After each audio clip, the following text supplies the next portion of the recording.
Pepe, un gusto tenerte una vez más en CNN para hablar en esta ocasión de un tema triste y es el fallecimiento del gran Fernando Valenzuela. ¿Cuál es el mayor legado del Toro Valenzuela? En mi opinión, él es el béisbol mexicano. Yo sé que México ha dado muy buenos peloteros, pero el béisbol mexicano se escribe con Fernando Valenzuela. Valenzuela fue el único lanzador en la historia del béisbol que ganó los premios Cy Young y Novato del Año en una misma temporada en 1981. ¿Hasta qué punto consideras tú que no ha habido un jugador que haya salido de México que lo haya podido superar? Mira, primero tuvo un talento increíble, catapultó a ese equipo a una serie mundial. Recordemos que los Dodgers siempre tuvieron buenos equipos a finales de los 70, principios de los 80, pero le faltaba le faltaba una cosita y esa cosita vino con Fernando.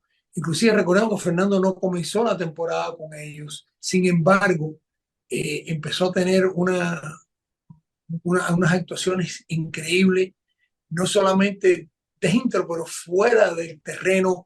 eh, Creó la Fernando Manía, que fue un movimiento social. Inclusive los mexicanos siempre se han considerado que son grandes seguidores del soccer, del balompié.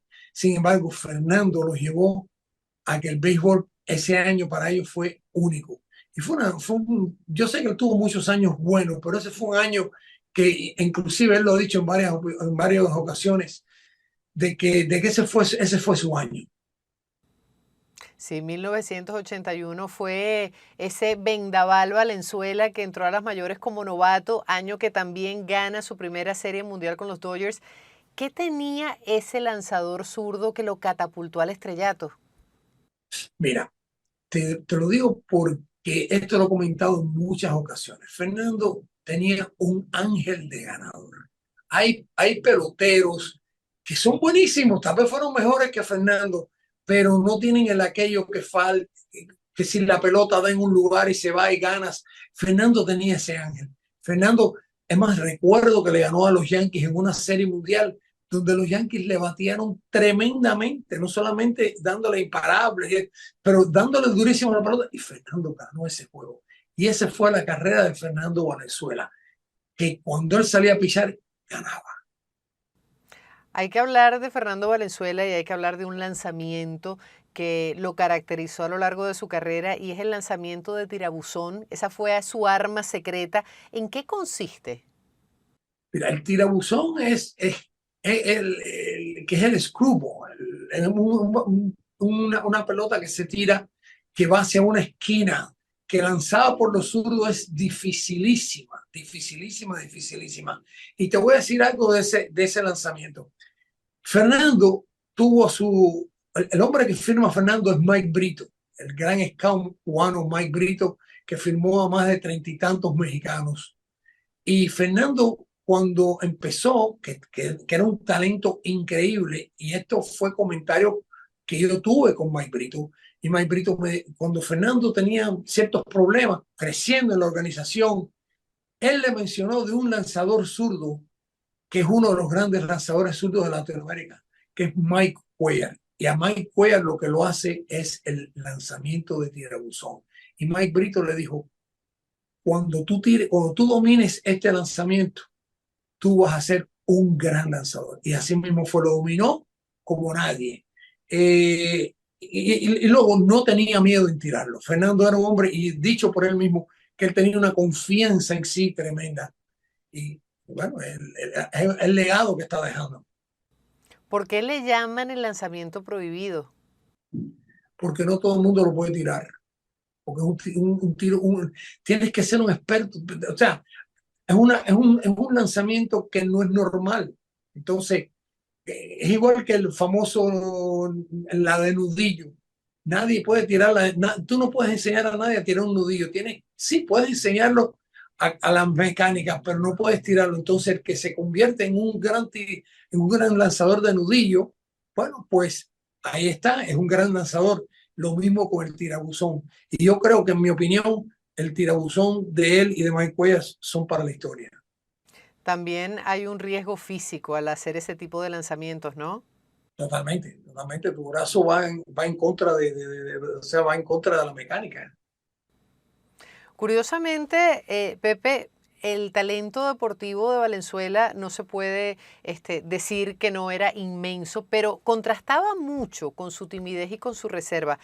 ¿Qué tanto pudo influir el hecho de que el manager de los Dodgers en la época de Valenzuela, que era Tommy Lasorda, hablara un poco de español para sacar lo mejor de este mexicano? Bueno, Fernando era un hombre muy noble. Yo no tuve, o sea, lo entrevisté una sola vez en mi vida, pero no tuve esa confianza. Pero siempre he leído que es un hombre, que era un muchacho muy noble y un muchacho que estaba dispuesto a aprender. Y Tommy Lasorda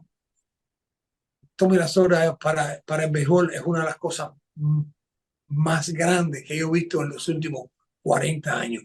Hablaba español, pero aparte de eso, yo creo que él tomó a Venezuela como si fuera un hijo, como si fuera bueno, lo siguen todos los jugadores, pero en él específicamente, sobre todo a la hora de la fama, porque yo me imagino que en ese momento Fernando tuvo que tener a alguien que lo ayudara en el sentido de que no se le fuera para la cabeza, de que la presión no lo llevara.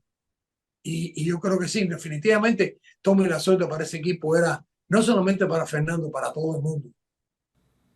Hablabas hace poco acerca de esa revolución que se creó en Los Ángeles, conocida como la Fernandomanía.